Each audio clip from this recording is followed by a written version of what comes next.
Zee 24 तास, एक पाऊल पुढे। आणि शिक्षण कमी, आर्थिक परिस्थिती हलाखीची, तरीही काहीतरी वेगळे करण्याची जिद्द। जळगावातल्या कंडारी गावात जेसीबीवर चालकाचं काम करणाऱ्या संदीप वानखेडेच्या संशोधनाची ही कहाणी। हे कुठलं खेळणं नाही, तर हे आहे पाण्यावर चालणाऱ्या जेसीबीचं मॉडेल। जळगावातल्या कंडारी गावात राहणाऱ्या संदीप वानखेडेनं हे मॉडेल साकारलंय। संदीप हा 7वी शिकलेला, आर्थिक परिस्थितीही हलाखीचीच, त्यामुळे घराचा गाडा हाकण्यासाठी लहानपणापासूनच संदीपच्या हातात स्टेअरिंग आलं। त्यानं काही काळ जेसीबीचा चालक म्हणूनही काम केलं। त्यावेळी डिझेलऐवजी पाण्यावर जेसीबी चालवता आलं तर, अशी त्याला कल्पना सुचली आणि त्यानं इंजेक्शन, सलाईनची नळी अशा टाकाऊ वस्तूंपासून हवेच्या प्रेशरच्या मदतीनं जेसीबीचं हे मॉडेल तयार केलं।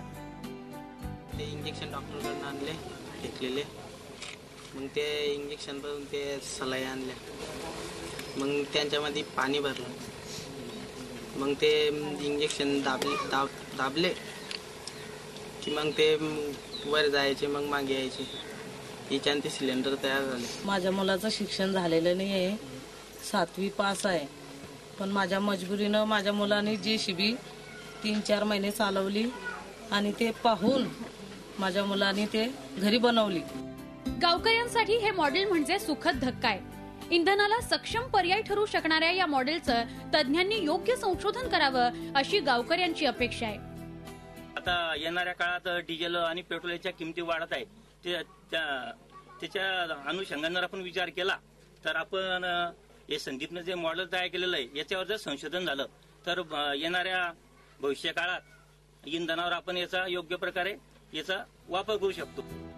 आपली आर्थिक सामाजिक परिस्थिती कशीही असो, जर वेगळं काहीतरी करण्याची उमेद असेल तर काही अशक्य नाही, हेच या संदीप कडून शिकता येतं। आता त्याच्या संशोधनाचीही योग्य दखल घेतली जावी, हीच अपेक्षा।